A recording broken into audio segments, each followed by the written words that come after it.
Hello everyone! Ayan, isang maulan na umaga po or madaling araw na. So ngayon pa lang po tayo uli makakapag-edit ng video at dahil nga po may work kami kanina at kakauwi pa lang din po ng bahay. So for today's video ay samahan niyo po ako magluto nitong ating ulam. So niluto ko to ng lunch so hanggang dinner na rin po namin.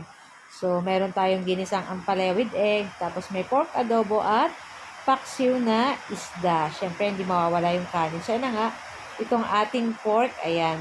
So, lagyan na natin ng asin at may tubig yan ng konti at lulutuin lang natin iyan hanggang mag-golden brown. So, nasa kabila, nagluluto na rin tayo ng ating pork adobo. So, naglagay lang tayo ng mantika pagka wala nung tubig sa ating sinasangkot siyang pork. Ayan, konti lang yan guys, kasi meron naman tayong pork adobo.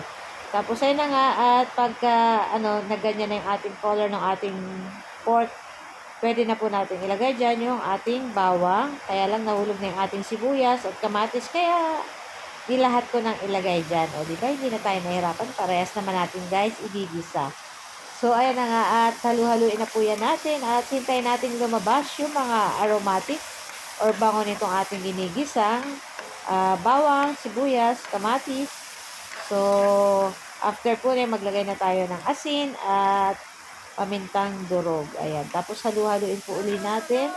At pagkatapos, pwede na nating ilagay po dyan yung ating ampalaya. So, 2 piraso lang po iyan. At in-slice lang natin. Binabad ko lang po yan sa may tubig na may asin para hindi siya ganun kapait.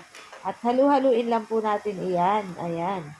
So, na-miss namin ang ginisang ampalaya with egg. Tapos, naglagay lang akong konting sugar at konting liquid seasoning. Tapos, halu-haluin po uli natin iyan. And, tinakpan ko lang yan. And, pagkatapos, guys, ayan, pwede na po tayong maglagay dyan ng ating itlog. So, madali lang naman pong maluto ang ating ampalaya.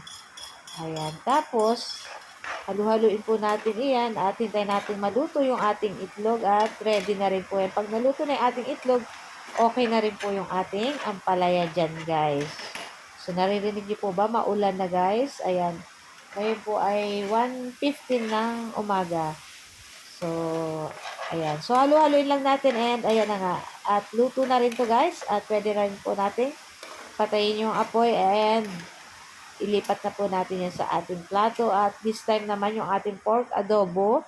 So, lagyan na natin ng patatas. Medyo na parami-rami yata yung ating adobo. Pero hindi naman ako naglagay dyan ng iba pang pampalasa. Kaya okay na rin yan guys. Tapos, palambutin lang natin at lutuin lang natin yung ating patatas dyan guys. So, yung ating paksiw na isdang galunggong, nilagyan ko ng talong.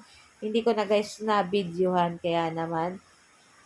So, ito lang po ang ating video today. Sana po ay nag-enjoy kayo. Huwag niyo po sanang kalimutan mag-like, comment, at pa-share po ng ating video. So, tara na guys. At samahan niyo na rin po kaming kumain itong ating napakasarap na ulam. At ito po ay ating mga pagkain Pinoy. So guys, thank you for watching. Bye! Ciao! Kain na na. Happy time everyone.